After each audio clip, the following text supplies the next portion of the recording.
할렐루야, 반갑습니다. 2022년 6월 19일 주일 예배를 시작합니다. 예배는 하나님을 기쁘시게 하는 것입니다. 내 영혼아 하나님을 기쁘시게 하자, 3번 이렇게 신앙고백하면서 예배 선언하고 시작하도록 하겠습니다. 시작. 내 영혼아 하나님을 기쁘시게 하자, 내 영혼아 하나님을 기쁘시게 하자, 내 영혼아 하나님을 기쁘시게 하자. 아멘.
기도할 때 하나님, 오늘 또 하나님을 기쁘시게 하는 예배가 되도록 합심하여 기도합니다.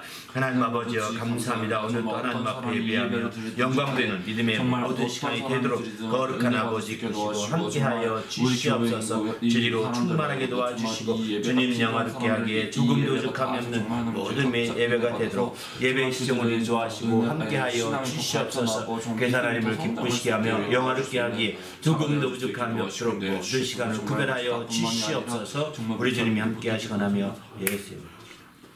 하나님 아버지 감사합니다. 오늘 또 거룩한 주일을 주시고 하나님 앞에 예배하며 영광 돌리게 하심을 감사합니다. 모든 예배 가운데 하나님의 성령으로 충만하게 하시고 은혜와 진리가 충만하여 우리 하나님을 기쁘시게 하는 귀한 예배요 복된 예배가 되도록 인도하여 주시옵소서. 이 모든 시간 하나님의 성령으로 충만케 하시고 친히 인도하여 주셔서 우리 하나님을 기쁘시게 하는 귀한 예배를 역사하여 주시옵소서. 모든 순서와 모든 시간들을 주님의 진리로 풍성하게 하사 자유와 생명이 넘치는 시간이 되게 하시며 은혜와 복이 충만하도록 역사하여 주시옵소서. 감사드리며 우리 주 예수 이름으로 간절히 기원하옵나이다. 아멘. 전능하사 천지를 만드신 하나님 아버지를 내가 믿사오며 그 외의 아들 우리 주 예수 그리스도를 믿사오니 이는 성령으로 잉태하사 동정녀 마리아에게 나시고 본디오 빌라도에게 고난을 받으사 십자가에 못 박혀 죽으시고 장사한 지 사흘 만에 죽은 자 가운데서 다시 살아나시며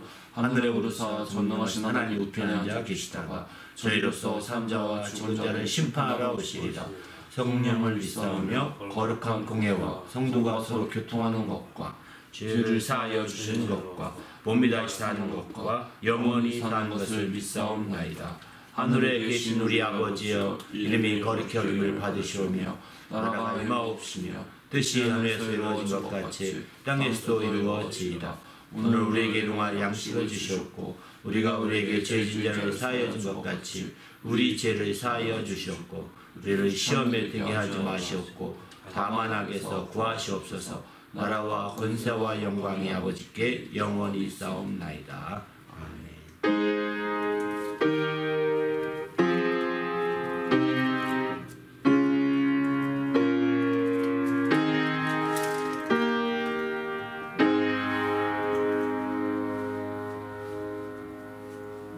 오늘 찬양은 주 예수의 강림이 179장, 하나님의 나팔소리 180장, 주가 맡긴 모든 역사 240장, 세 곡 찬양으로 하나님께 영광을 돌립니다.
참여하겠네. 주님 다시 다시 오실 날을 우리 알 수 없으니 항상 기도하고 깨어 있어서 기쁨으로 보좌 앞에 우리 나가서도록 그때까지 참고 기다리겠네. 나팔 불 때 나의 이름, 나팔 불 때 나의 이름, 나팔 불 때 나의 이름 부를 때에 잔치 참여하겠네.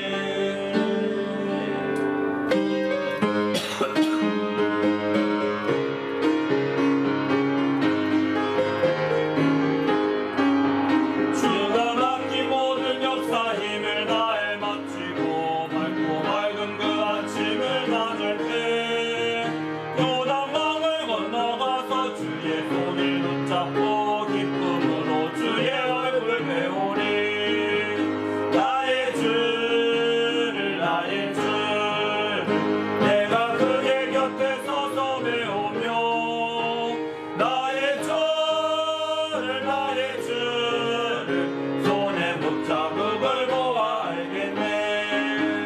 하늘나라 올라가서 주님 앞에 절하고 온유하신 그 얼굴을 배울 때 있을 것을 예비하신 그 신사랑 고마워 나의 주께 기쁜 찬송 드리리. 나의 주를 나의 주를 내가 그의 곁에 서서 배우며 나의 주를 나의 주를 손에 붙잡음을 보아 알겠네.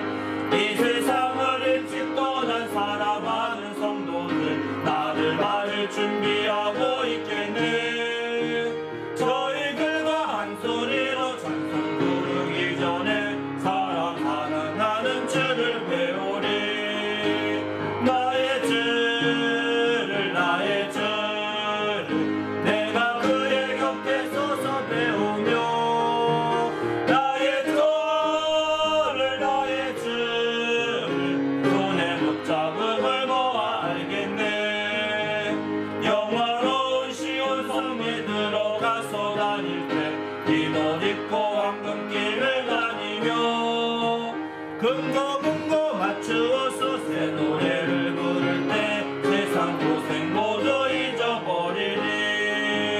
나의 주를 나의 주를 내가 그의 곁에 서서 배우며 나의 주를 나의 주를 손에 붙잡음을 보아 알겠네. 할렐루야.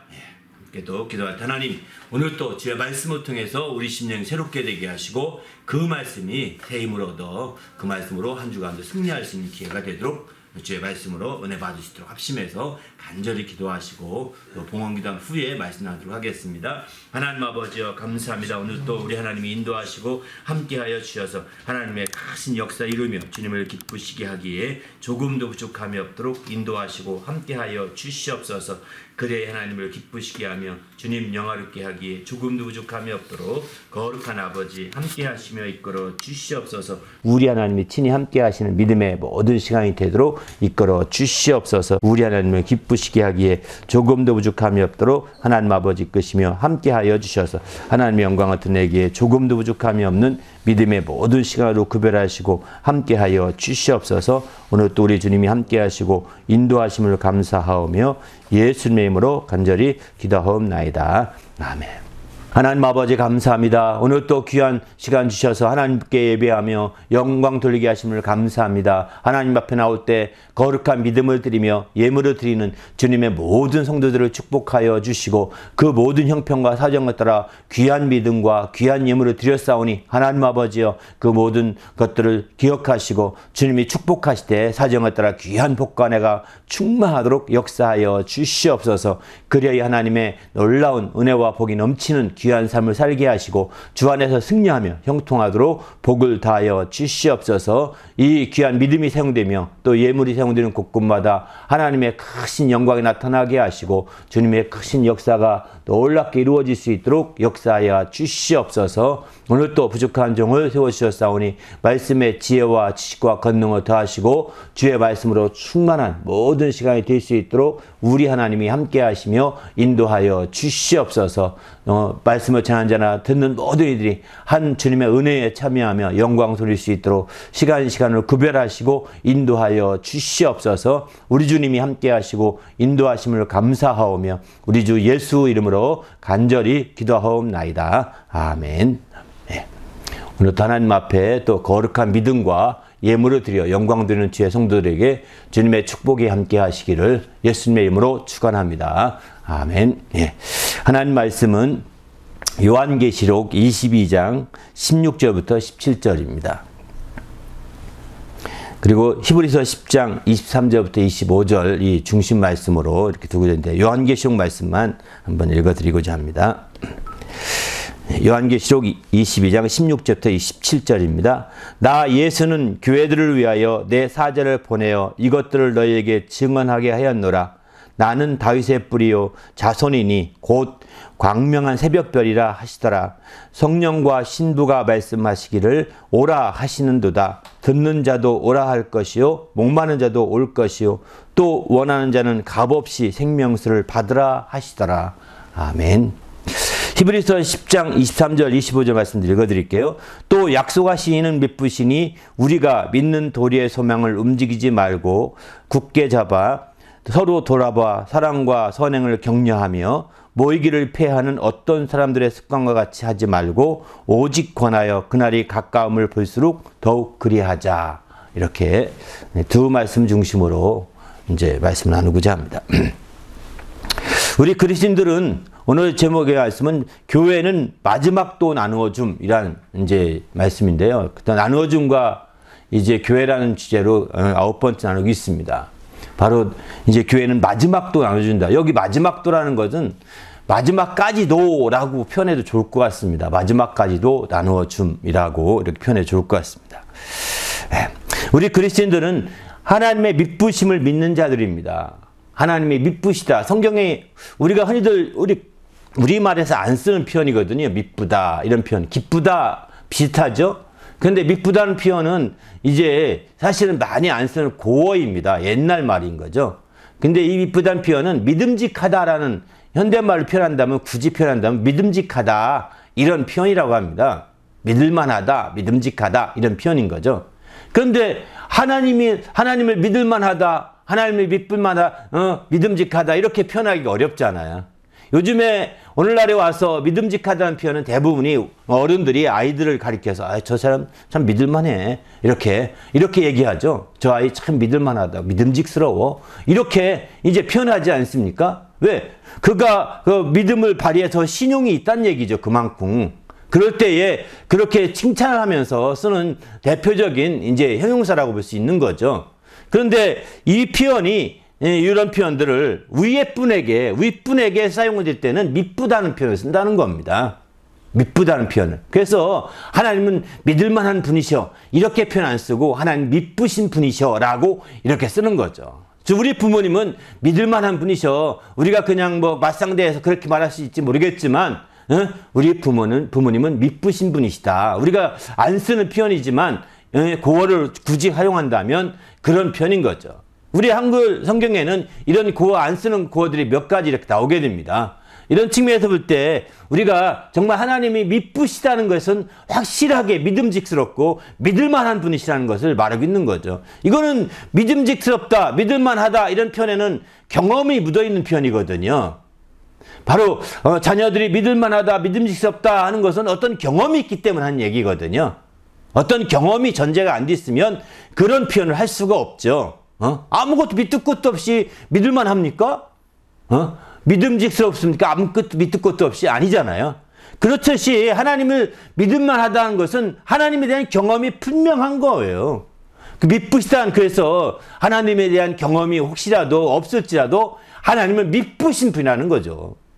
하나님에 대한 체험이 부족할지라도 하나님 믿을 만한 분이시라는 것을 성경은 강조하고 있습니다. 그래서 오늘 본문 그 히브리서 10장 23절도 약속하신 이는 미쁘시다 이렇게 표현하지 않습니까?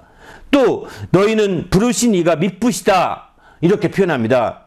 데살로니가 전서 5장 24절 보게 되면은 너희를 부르신 이가 미쁘시다는 거예요.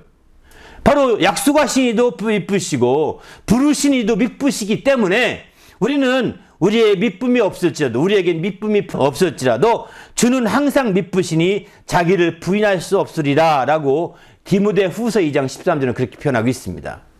이렇게 약속하신 분도 미쁘시고 우리를 초대하시고 우리를 오라 하시고 하신 부르신 이도 미쁘시단 말이에요. 그러니 우리가 미쁨이 없을지라도 바로 주는 항상 미쁘셔서 주님께서 자기를 부인하실 수 없다고 이렇게 표현하고 있습니다.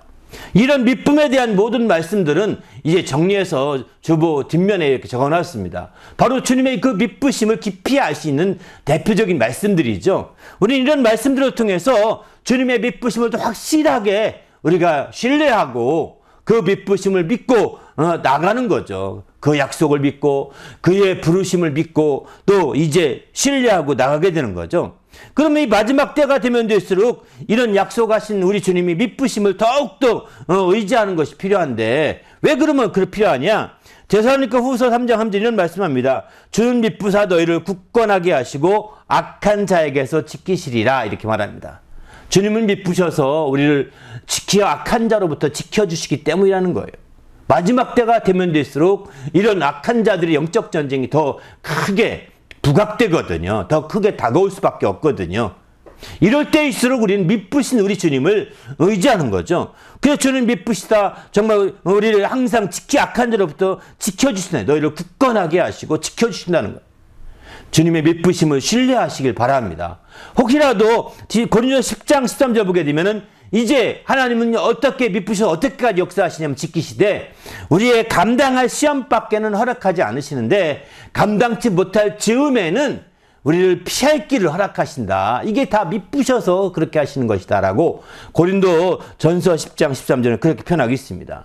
그래서 어떤 어려움도 어떤 시험거리도 능히 감당하게 하신다는 겁니다. 바로 그렇게 해서 지켜주시는 것이죠. 우리 모두가 마지막 때에 깨어서 주님의 미쁘심을 확실하게 믿고 주님의 보호와 주님의 지켜주심을 받는 성도가 되시기를 예수님의 이름으로 축원합니다. 할렐루야. 그래서 우리 자신이 적극적으로 주님의 미쁘심을 우리가 신뢰하죠. 그러면 이런 마지막 때 미쁘신 주님 앞에서 우리는 어떻게 행동하여 바람직할까요? 히브리서 마지막 읽었던 10장 23절부터 25절까지 말씀은 그것을 대표적으로 말씀하고 있습니다. 바로 마지막 때가 되면 될수록 서로가 미쁘신 주님이시기 때문에 그분 앞에서 믿는 도리를 소망을 움직이지 말고 굳게 잡으라는 겁니다. 굳게 잡고 서로 돌아보아 사랑과 사랑을 격려하며 이렇게 표현하고 있죠. 23, 24 보게 되면 소망을 움직이지 말고 굳게 잡고 서로 돌아보아 사랑과 소망을 격려하라는 것입니다. 그리고 더 나아가서는 모이기를 피하는 어떤 사람들과 습관과 같이 하지 말고 오직 권하여 그날이 가까움을 볼수록 그날은 여기서 주님의 재림의 날이죠. 마지막 날입니다. 마지막 날이 가까우면 가까울수록 더욱더 그리하자라고 이렇게 말하고 있습니다. 바로 우리 주님이 날이 가까우면 주님이 재림의 날이 가까울수록 우리는 이렇게 사랑과 선행을 격려하되 서로 돌아보고 또 우리 믿는 도리의 소망 움직이며 굳게 잡고서 이제 모이기를 피하는 자들과 그와 같이 하지 말고 더욱더 깨어서 모이기를 힘쓰며 하는 거죠. 바로 이게 무슨 뜻이냐면 바로 마지막 때가 되면 될수록 처음 교회 초대교회 같이 자꾸 힘쓰라는 것입니다. 마지막 때가 되면 될수록 처음과 같이 돌아가라는 것입니다. 처음으로 돌아가라는 거예요. 처음에 어땠습니까? 우리가 알다시피 그때 그들은 모이기를 힘썼죠. 날마다 사도의 가르침을 따라 모이기를 힘쓰며 또 함께 나누어 주기를 힘썼지 않습니까? 이제 마찬가지죠. 마지막 때 그날이 가까우면 가까울수록 더욱더 모이기를 힘쓰고 또 더 나가서는 이제 바로 나누어 주기를 힘쓰는 거죠. 나누어 준다는 말은 없죠. 히브리서에 보게 되면. 그러나 사랑과 사랑을 격려한다는 표현이 뭐겠어요? 서로 돌아본다는 그 표현이 뭐겠습니까? 이게 다 그 끝은 나누어 주는 겁니다. 돌아만 보면 이렇게 고개만 돌려서 돌려보면 돌아보는 건가요? 쳐다만 보면 돌려보는 건가요? 아니잖아요. 결국은 그에 나누어줘야 되거든요. 사랑과 선행은 마음속으로만 품어서 사랑과 선행이 이루어지나요? 아니지 않습니까? 결국은 행동을 통하여 나누어 주어야 사랑과 선행을 하게 되는 거거든요. 모이는 거 그냥 마음속으로 모이는 건가요? 몸이 움직여야 모이는 겁니다. 이렇게 우리는 주님 안에서 마지막 때에 가면 갈수록 처음같이 하는 겁니다. 처음처럼 하는 겁니다. 마지막에 가면 갈수록 다시 처음으로 돌아가듯이 계속, 그러니까 마지막까지도 나누어주는 삶은 계속 돼야 되는 거죠. 마지막까지도. 그래서 우리가 마지막 때 더 깨어서 주를 바라보고 주님만 의지하고 나가는 거죠. 마지막 때에 대해서 더욱더 모이고 깨어있는 주님의 성도가 되시기를 예수님의 이름으로 축원합니다. 할렐루야. 어떤 사람은 마지막 때는 정확히 표현하면 주님이 재림하시는 때거든요. 주님의 재림하시게 되면 이제 끝났다. 이제는 뭐 나는 그도 한 것도 없고 다 끝났어. 자포자기하자. 이렇게 하는 사람도 있습니다. 아닙니다. 그렇게 해서는 안 되는 거죠. 고린도전서 7장 29절 31절에 이런 말씀을 합니다. 형제들아 내가 이 말을 하노니 때가 단축하여진 고로 이후로 보는 안에 있는 자들은 없는 자같이 하며 우는 자들은 울지 않는 자같이 하며 또 기쁜 자들은 기쁘지 않은 자같이 하며 매매하는 자들은 없는 자같이 하며 또 세상 물건을 쓰는 자들은 다 쓰지는 못하는 자같이 하라. 이렇게 말합니다. 이 얘기는 무슨 얘기일까요? 바로 주님의 날이 가깝고 주님이 곧 오시니 분명하니까 이제 실망하고 좌절해서 포기하라는 뜻이 아닙니다. 난 끝났다. 이제 믿어봤자 무슨 소용이 있어. 아무것도 없는데 하고서 좌절하고 이렇게 포기하라는 뜻이 아닙니다. 안에 있는 자 안을 포기하고 기쁨을 포기하고 물건도 다 포기하고 시장 쓰는 것도 다 포기하고 매매도 다 포기해버려라. 이런 뜻이 아닙니다. 바로 주의 날이 가까울수록 단축되었기 때문에 우리는 좀 더 절제해서, 절제하면 어떻게 될까요? 남은 여력이 있겠죠. 그 여력을 가지고 나누어 주자는 것입니다. 남은 여력을 가지고 나누어 주자는 겁니다. 주의 날이 가깝기 때문에 안에 있는 자들은 아내에게만 매이지 말고 아내에게 줄 마음과 생각과 정성과 힘을 좀 절제해서, 안에 없는 자가 좀 절제해서 나누어 주라는 겁니다. 가족이 있는 자는 가족에게 매여서 잔잔긍긍하고 애새끼들에 매여서 사는 것이 아니라 그거 없는 자같이 조금 절제하라는 겁니다. 그래서 정말 그 여력을 나누어 주라는 거거든요. 그냥 애를 버리라는, 성경에 나를 사랑한 자는 가족과 전투와 아내와 모두 다 버리라고 그러잖아요.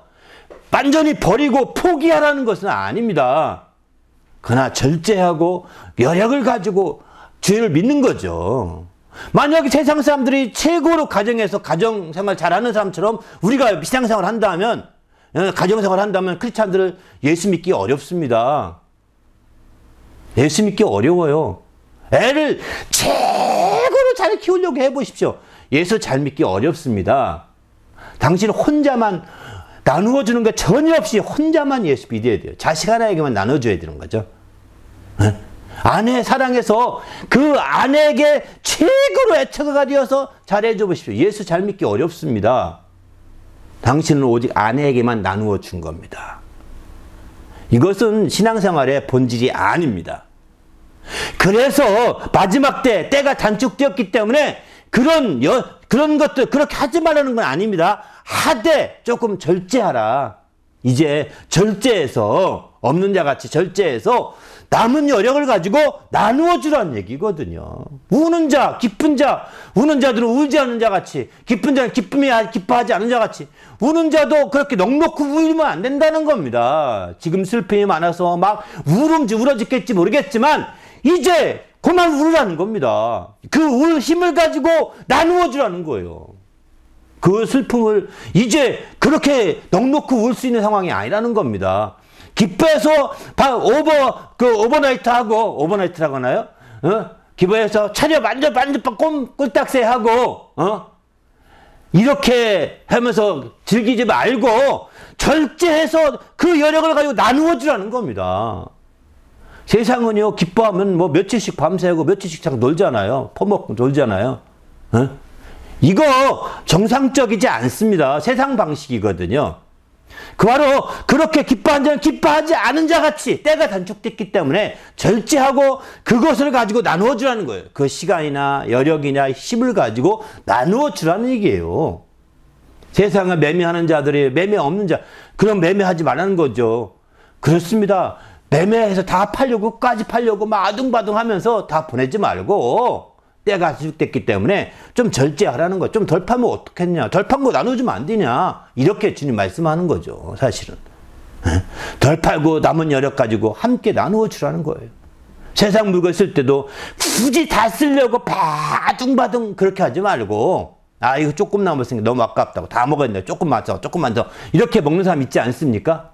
그러지 말고요. 좀 여력을 다 쓰지 못할 자같이 절제하라는 거예요. 그리고 당신이 절제 안 받고 다른 사람이 또 먹을 수도 있잖아요. 나누어 주라는 거예요. 이렇게 우리는 마지막 때 주의 날이 가깝기 때문에 우리가 적극적으로 내가 정말 할 것들을 다 절제하고 내가 할 것들을 이렇게 줄여서 함으로 말미암아 나누어 줄 수 있는 여력으로 만들어가는 거죠. 그게 바로 마지막 때 하는 거죠. 그래서 마지막까지 하는 겁니다. 우리 예수님도 마지막까지 나누어 주셨어요. 뭘 나누어 주셨을까요? 예수님 십자가 달리셨어요. 이제 마지막이잖아요. 죽음만 남겨놓고 있지 않습니까? 근데 맨 오른편에 강도가 주여 당신의 나라가 임할 때 나를 기억하소서 이렇게 얘기합니다. 그때 내가 나와 함께 낙원에 있으리라 이렇게 말씀하지 않습니까? 아니 죽어가는 마당에 지금 그 사람 챙길 때이라고 생각하십니까? 인간적으로는 참 어려울 것 같습니다. 그러나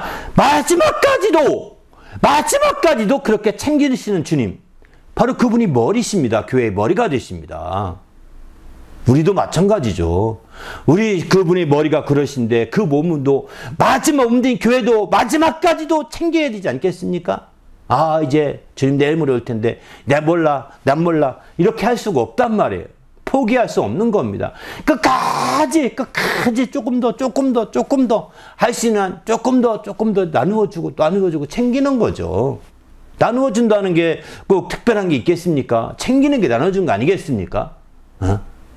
우리는 주님 안에서 이렇게 정말 마지막까지 주님이 마지막까지 나누어 줬던 것처럼 주님의 교회도, 몸된 그 교회도 마지막까지도 나누어 주는 것은 너무나 당연한 거죠. 주님이 곧 재림하십니다. 그날과 시간을 알 수가 없습니다.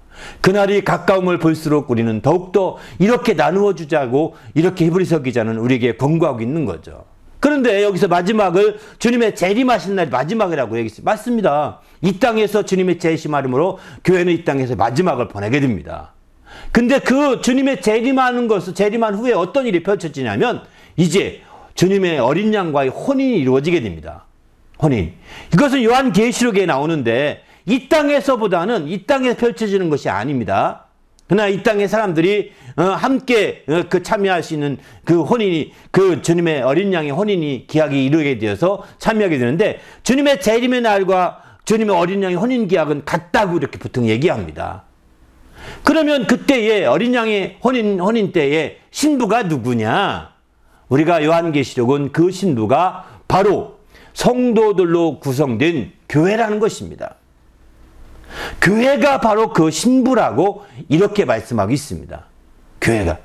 그 어린 양의 신 요한복음 요한계시록 19장 7절 8절에 보게 되면은 이런 말씀하죠. 어린 양이 그 혼인 계약이 이르러서 어린 양의 아내가 올라오죠. 근데 그가 아름다운 옷을 입었습니다. 그 옷은 뭐냐면 빛나고 흰 세마포수로 이렇게 치장을 했다는 겁니다. 단장을 한 거죠. 멋진 드레스를 입은 거겠죠. 요즘만 표현한다면 웨딩드레스를. 근데 입었는데 그 웨딩드레스, 그 세마포 옷은 뭐냐? 성도들의 옳은 행실이다. 이렇게 표현하고 있습니다. 성도들의 옳은 행실. 다시 말해서 성도 한 사람이 아니라 모든 성도들의 옳은 행실로 바로 어린 양 교회의 그 드레스를 치장하는 거라는 겁니다. 성도들이 나누어주고 사랑과 선행을 격려하며 서로 돌아봐 나누어주는 그 모든 옳은 행실들이 결국은 이제 이렇게 정말 교회의 아름다운 드레스로 이렇게 단장되는 그런 결과가 되는 것이죠. 그래서 우리가 이 땅에 있는 동안에 이렇게 사랑과 선행을 격려하여서 나누어 주기를 힘쓰느라고 이렇게 하는 것은 장차 주님의 어린 양의 아내로서, 정말 어린 양의 신부로서 이제 주님 앞에 설 텐데 그때에 정말 멋진 드레스가 되게 하고자 하는 겁니다. 왜 이렇게 힘쓰냐? 그때 그렇지 못하면 이제 멋진 드레스가 아니라 구겨지고 지저분하고 주름 잡히고 흠이 많고 티가 많은 드레스를 입을 수밖에 없는 것이죠. 그런 드레스를 입지 않고 주름 잡히지 않고 흠이 없고 티가 없는 그런 드레스를 입고 영광스러운 교회로 주님 앞에 세우고자 했다고 이렇게 에베소서는 또 표현하고 있지 않습니까? 이처럼 요한계시록과 에베소서 같은 말씀을 보게 되면은 이제 바로 주님의 교회라는 것을 신랑과 신부로 머리를, 교회는 그리스도의 교회의 머리요, 또 교회는 그리스도의 몸이라 이런 관계로만 표현하지 아니하고 이제 신랑과 신부의 관계로 표현하고 있는 거죠. 그래서 주님이 재림하시는 그때가 혼인 기약이 이를 때로 이렇게 요한계시록은 가르쳐주고 있습니다. 그렇기 때문에 이 요한계시록을 통해서 본다면 우리는 이제 그 성도들의 옳은 행실이 얼마나 중요한 건가 하는 것을 잘 보여주고 있는 거죠. 그래서 그렇게 해서 우리를 단장하고 치장하는 겁니다. 우리가 철저히 단장하고 치장하는 거죠. 베드로 전서 3장 5절에 보게 되면은 순종함으로 자기를 단장하였나니 이렇게 아내들에게 그렇게 표현합니다. 순종함으로 단장한다는 겁니다. 또 오직 마음에 숨은 사람을 온유하고 안정한 심령에 썩지 아니할 것으로 하라, 단장하라는 거죠. 하나님 앞에 값진 것이니라 이렇게 표현합니다. 바로 너희 단장은 머리를 꾸미고 금을 차고 아름다운 옷을 입는 외모로 하지 말고 오직 마음에 숨은 사람을 온유하고 안정한 심령에 썩지 아니할 것으로 단장하라. 이렇게 베드로전서 3장 3절에 4절부터 이렇게 3장 3, 4절에 그렇게 표현하고 있습니다. 바로 이제 그런 측면에서 본다면 우리가 정말 우리의 단장이 얼마나 중요한 건가 알 수 있는 거죠. 이게 바로 신앙생활이 중요한 모습이죠. 디모데전서 2장 9절은 이와 같이 여자도 단장하여 옷을 입으며 소박함과 정결함으로 자기를 단장하고 이렇게 표현합니다. 소박함과 정결함으로 자기를 단장하라 이렇게 표현하죠. 바로 자기를 이렇게 소박하고 정결함으로 단장하라는 겁니다. 이 땅에 있는 동안에는 그 교회 여자들이. 그런데 이렇게 하는 것은 절제하는 거죠, 사실은. 바로 사치함으로 단장하라고 하지 않았습니다. 고급으로 단장하라고 하지 않았습니다. 금장식으로 단장하라고 하지 않았습니다, 성경은. 바로 이렇게 소박함과 정결함으로 자기들. 이게 왜 그럴까요?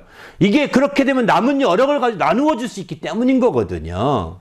그렇게 하여야 우리 속사람을 단장하는 것이고, 그렇게 하는 것이 결국은 뭐냐? 바로 나중에 장차 온 교회로 이루어지는 그 주의 신부의, 어린 양의 신부의 드레스를 아름답게 단장한 성도들의 옳은 행실이 되는 것이죠. 우리도 이렇게 주님 앞에 멋진 신앙생활이 될 수 있기를 예수님의 이름으로 부탁을 드립니다. 그래서 주님 앞에 이제 신랑 앞에 세워지는 영광스러운 신부가 되기 원하는 겁니다. 영광스러운 신부가 되어서 주님 앞에 세워지는 멋진 신부 드레스 입은 신부로 신랑 앞에 서게 되는 것이죠. 우리도 이런 멋진 그날을 소망하시길 바랍니다. 그때가 바로 마지막인 거예요. 그때까지. 그런데 그 혼인계약이라서 혼인이 잔치가 벌어지고 이루어집니다. 주님의 강림하심이 바로 주님이 제일 강림하시게 되면 하늘에서 혼인잔치가 벌어진다고 하지 않습니까? 그 혼인잔치에 마침내 있고 나서 어떤 일이 펼쳐질까요? 거기서도 나누어주는 역사가 펼쳐지게 됩니다. 오늘 본문에 요한계시록 22장 16절, 17절 보면 나오지 않습니까?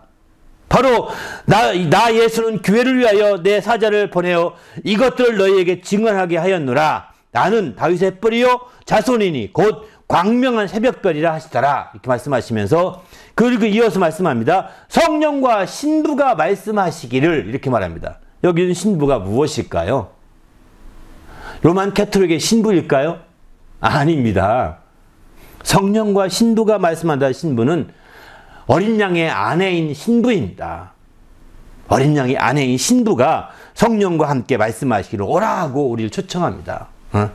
와서 듣는 자도 올 것이요 오라 할 것이요 목마른 자도 올 것이요 또 원하는 자는 값없이 생명수를 받으라 이렇게 말합니다.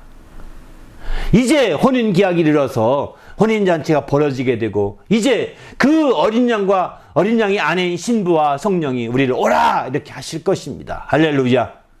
그래서 우리가 다 모두가 참여하게 되는 것이죠. 그리고 그때 그 자리에서 원하는 자는 값없이 생명수를 받으리라 이렇게 말하지 않습니까? 마지막까지 교회는 생명수를 나눠주는 겁니다. 할렐루야. 마지막까지 생명수를 받으라니까 나누어주니까 받는 거 아니겠습니까? 생명수를 받으리라. 값없이 받는다는 겁니다. 그래서 우리는 마지막까지도 주님의 역사는 계속 이렇게 나누어주는 역사가 계속 펼쳐지고 있구나 라고 이렇게 알 수가 있는 거죠. 여기까지는 그래도 이 세상에 있는 사람들이 이제 참여하고 함께 느끼고 알 수 있는 부분입니다. 그런데 교회의 역사가 여기서 끝나지 않습니다. 하나님의 경륜에 의하면 교회의 역사는 그 다음에 우리 이 세상에 있는 사람들만을 위한 교회가 아니라 하늘의 통치자들과 권세자들을 위하여 하나님의 지혜를 나누어 주고 있습니다. 하나님의 지혜를. 바로 에베소 3장 8절부터 쭉 11절까지 보게 되면은 이제 거기는 하나님의 경륜에 대해서 쭉 은혜의 경륜에 대해서 말씀하고 있거든요. 그런데 이렇게 은혜의 경륜으로 하나님이 우리에게 가르쳐 주신 것은 10절에 보면 이는 교회로 말미암아 하늘에 있는 통치자들과 권세들에게 하나님의 각종 지혜를 알게 하려 하심이라 이렇게 말합니다. 알게 하려 하심이니 11절 곧 영원부터 우리 주 예수 그리스도 안에서 예정하신 뜻대로 하신 것이라. 이게 바로 영원 전부터 우리 주 예수 그리스도 안에서 예정하신 그 뜻이었다는 것입니다. 하나님의 뜻이었다는 거예요. 바로 하나님의 경륜에 따라서 이거는 지금 하나님 나라에서 펼쳐지는 일입니다. 얼마큼 오랫동안 얼마큼 펼칠지는 모릅니다. 그러나 이제 이 땅에 이 세상에서 있었던 교회의 역할과는 좀 다르게 느껴지는 부분 중에 하나인 거죠. 거기까지가 하나님의 경륜의 마지막 부분인 것 같습니다. 우리가 성경에서 볼 수 있는 경륜의 마지막 부분은 우리가 이렇게 짐작해 볼 때 이렇게 생각 깊이 성경을 앞뒤를 재보고 앞뒤를 이해해 보면 거기까지인 것 같습니다. 바로 교회를 그것도 다 교회로 말미암아서라죠. 교회로 말미암아 하나님의 각종 지혜를 하나님 나라에 하늘에 있는 하나님 나라에 있는 통치자들과 권세자, 이건 천사들, 영적 세계를 갖게 말합니다. 단순한 인간이 아닙니다. 통치할 것 권세자들에게 물론 사람들이 부활하여서 마침내 통치하러 권세하러 있을 수도 있겠죠. 그러나 어쨌든 이제 주님 안에서 하늘에 있는 하나님 나라의 통치할 것 권세자들에게 하나님의 각종 지혜를 알게 하려 하심이라고 했습니다. 그러면 이거는 하나님의 지혜를 알게 하려 하신다는 것은 단순하게 그냥 지혜를 알면 돼 이렇게 깨우치는 것이 아니잖아요. 지혜를 나누어 주는 것입니다. 이게 하나님의 지혜야 라고 보여주고 깨우쳐주고 나누어 주는 거죠. 사실은 이것도 나누어 줌이라고 볼 수가 있는 거죠. 그렇기 때문에 교회의 역할은 이 세상에서뿐만 아니라 하나님 나라에서도 하나님의 어린 양의 아내로서 하나님의 각종 지혜를 이렇게 보여주고 나타내주고 이렇게 깨닫게 해주고 이해시켜주고 알게 해서 나누어 주는 겁니다. 하나님의 지혜가 저기 지혜, 나도 저렇게 살아야 되겠, 그 지혜로 살도록, 나도 그 지혜로 살도록 이렇게 하는 거죠. 여러분, 성경이 아니라 이 세상의 왕국의 왕자가 결혼을 합니다. 그러면 그 왕비를 이렇게 왕자의 그 결혼식 왕자를 격려시키죠. 왕자비를 모십니다. 결혼할 때 보면은 왕의 뭐기 때문에 왕이 최고로 그를 단장시키는 거예요. 너는 네 처갓집에서 네 친정에 한 대로 단장해와라. 아닙니다. 왕이 세자비를 뽑습니다. 세자비를 뽑을 때 그 친정에서 다 단장해 오는 것이 아닙니다. 해오는 것도 있지만 왕이 단장을 시킵니다. 왜 그럴까요? 왕자가 최고의 것을 최고의 단장을 시켜서 온 나라가 다 볼 수 있게 하는 거죠. 가장 성대한 대사를 펼칩니다. 그렇게 해서 왕의 권위를 세우고 왕의 지혜를 세우고 왕의 그 위엄을 세우고자 하는 거거든요. 바로 신부, 그 왕자비가 없다면, 그 세자비가 없다면 그런 일을 할 수가 없는 거죠. 그거 없이 그냥 아무나 들여다가 이렇게 하나요? 또 그럼 물론 뭐 품위 유지라고 해서 왕자나 공주나 다 아주 많은 비용을 들여서 많이 단장시키지 않습니까? 이것은 다 왕의 위엄을 보이려고 하는 거거든요. 다 똑같죠. 하나님께서 주님의 교회, 그래서 하나님께서 단장시켰기 때문에 교회를 하나님의 교회라는 표현을 많이 씁니다. 하나님의 교회. 그래서 오히려 주님의 교회, 오히려 주 예수의 교회, 그리스도의 교회라는 표현은 그렇게 많이 안 나오더라고요. 찾아보니까. 하나님이 단장시켰고 하나님이 그 아들을 통하여 은혜를 베풀어 단장시켰고 다 준비시켰기 때문에 하나님의 교회라고 이렇게 성경은 9번씩이나 이렇게 표현하고 있습니다. 9번씩이나. 오직 한 번만 내 교회라고 한 표현이 나옵니다. 주님께서 내 교회. 나머지는 예수의 교회나 그리스도의 교회는 표현이 안 나옵니다. 직접적 표현 자체가. 내 교회란 표현은 한 번 예수님이 직접 언급한 마태복음 16장에 나오는 그 표현 외에는 없더라고요. 이처럼 이제 하나님의 교회가 되어서 바로 어린 양의 아내로 서게 한 거죠.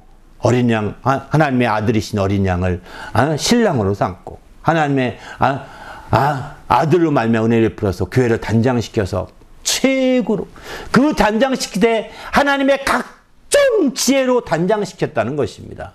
그래서 하나님의 영광을 드러내고 하나님의 위엄을 드러내고 하나님의 모든 것들을 하나님 나라 전체에게 특별히 통치자들과 권세들에게 그걸 알게 하고 나누어 주려고 하였던 것을 보게 됩니다.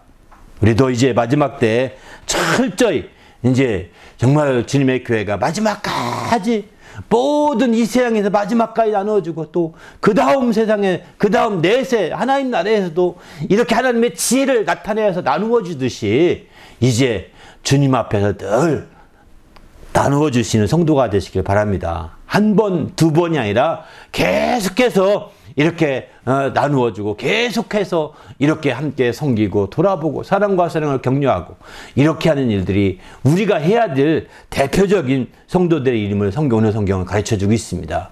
우리 모두도 마지막 때 정말 특별히 주님의 성도들이 이제 하나님의 지혜를 이 땅에 있는 동안에도 교회를 보면서 성도들을 보면서 지혜를 가르쳐주세요. 하나님의 지혜. 각종 지혜, 하늘의 통치자들과 하늘의 권세자들에게만 알게 할 뿐만 아니라 우리가 이 땅에 있는 동안에 하나님의 지혜로 충만히 살아서 이제 그 지혜를 이게 하나님의 지혜였다, 이게 하나님의 지혜였다, 이게 하나님의 지혜였다라고 막 지혜를 나누어 줄 수 있어야 합니다. 할렐루야. 성경에 보게 되면 그 지혜가 무엇이냐? 성경은 예수 그리스도가 하나님의 지혜라고 가르쳐주고 있습니다. 이 땅에 있는 동안에 지혜라고 표현을 쓰니까 그냥 조그맣게 작은 꾀나 술수 같은 걸 지혜라고 생각할지 모르겠지만 그런 게 아닙니다. 하나님의 지혜는 예수 그리스도. 우리가 철저히 예수 그리스도로 말미암아 사는 것이 하나님의 지혜로 사는 것이고 그 지혜를 나타내 준 거예요. 그렇게 삶으로 말미암아 이제 하늘에 마침내 주님의 교회가 하늘에 있어서 통치하고 권세들에게도 예수가 하나님의 지혜라고 하는 것을 분명히 나타내야 되는 거죠. 바로 내 신랑이신 예수 그리스도 그분이 우리의 신랑이신 예수 그리스도 그분이 하나님의 지혜였다. 그분으로 말미암아 내가 이렇게 되었다라고 각종 지혜를 하나님 나라에서도 이렇게 나누어 줄 수 있는 교회가 되는 것처럼 우리도 마지막까지 끝까지 예수 그리스도로 말미암아 살아서 그 지혜를 나누어주는 성도가 되시기를 예수님의 이름으로 축원합니다. 할렐루야. 함께 기도하다 하나님, 교회가 마지막까지도 나누어졌던 것처럼 예수께서도 마지막까지 나누어졌던 것처럼 우리도 마지막까지 나누어줄 수 있는 그런 성도가 될 수 있도록 인도해달라고. 이제 난 마지막이니까 끝났어. 그러지 마십시오. 난 숨을 까딱까딱 넘어가면서도 마지막까지 누가 나한테 기도해달라면 기도해 줄 수 있어야 되지 않겠습니까? 나 힘이 없어. 마지막까지 힘이 없어. 못해. 이러지 말고, 그래, 내가 기도하지 마. 힘을 대해서 기도하다가 푹 쓰러지는 한이 있더라도 기도하는 거죠. 할렐루야. 마지막까지, 끝까지 나누어주는 성도가 되셔서 우리 주님 앞에 칭찬받는 귀한 성도가 되시기를 예수님의 이름으로 축원합니다. 함께 기도할 하나님, 내가 철저히 우리 주님이 마지막까지 나눠준 것처럼 우리 교회가 마지막까지 나눠주게 하시고 우리도 마지막까지 계속해서 나눠주게 하시되 하나님 나라에서도 주님의 각종 지혜를 알리고 나누어 주시는 자가 될 수 있도록, 그런 교회가 될 수 있도록, 우리 자신이 그런 역할을 할 수 있도록 인도해 달라고 간절히 합심해서 기도합니다. 하나님 아버지여, 감사합니다. 우리 주님이 축복하시고 인도하셔서 오늘 또 하나님의 지혜로 함께 하시고 하나님의 축복으로 함께 하여 주셔서 아버지여, 마지막까지 아버지 나누어 주시는 성도들이 되도록 인도해 주시옵소서. 교회가 마지막까지도 나누어 주시는 자가 되시되 우리 주님께서, 교회의 머리 된 주님께서 마지막까지 나누어 주었듯이 이제 우리도 마지막까지 나누어 줌으로 말미암아 우리 하나님을 기쁘시게 하며 영화롭게 하기에 조금도 부족함이 없도록 거룩한 아버지여 인도하시고 함께하여 주시옵소서. 성령으로 충만하게 도와주셔서 우리 하나님을 기쁘시게 하며 영화롭게 하기에 조금도 부족함이 없는 귀한 삶, 복된 삶을 이루도록 우리 하나님이여 인도하시고 함께하여 주시옵소서. 우리 주님이 함께하시고 인도하심을 감사하며 예수의 이름으로 기도하옵나이다. 아멘.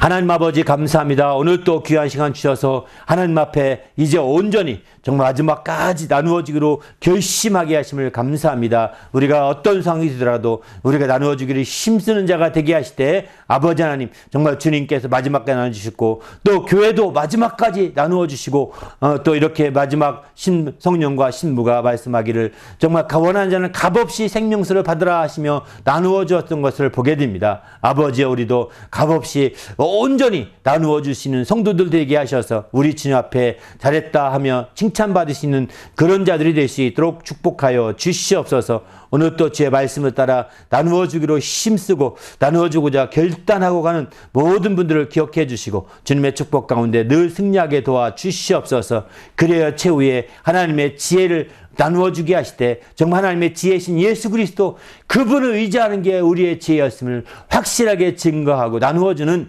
귀한 삶이 되도록 인도하여 주시옵소서. 오늘도 우리 주님이 함께 하시고 또 모든 예배하는 자들을 축복하셔서 승리하도록 인도하여 주시옵소서. 감사하오며 예수님의 이름으로 간절히 기도하옵나이다. 아멘.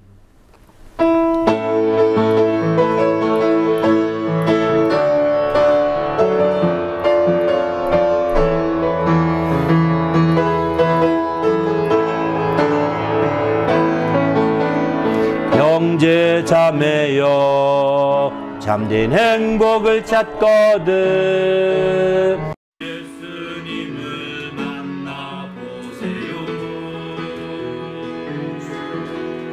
그분으로 인하여 참 평안을 얻으며 나와 같이 고백할 거요.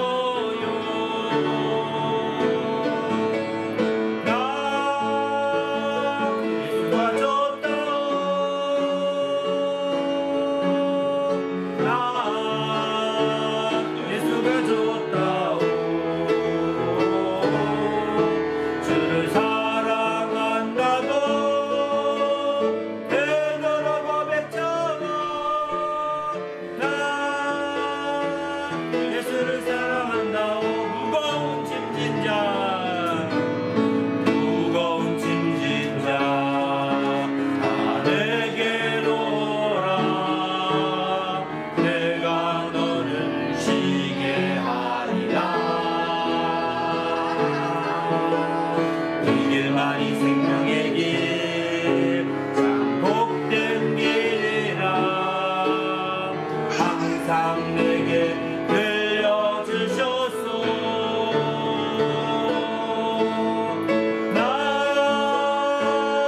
예수가 줬다오. 난 예수가 줬다오. 주를 사랑한다고 되도록 고백처럼 난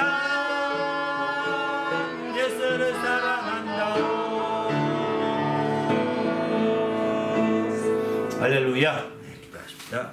이제는 우리 구주 예수 그리스도의 은혜와 하나님 아버지의 크신 사랑과 성령님의 그 교통하심이 이제 하나님의 뜻대로 마지막까지 나눠지기로 결심하고 돌아가는 모든 믿음의 성도들 위에와 그 가정과 교회 위에 지금부터 영원토록 함께 있을지어다. 아멘.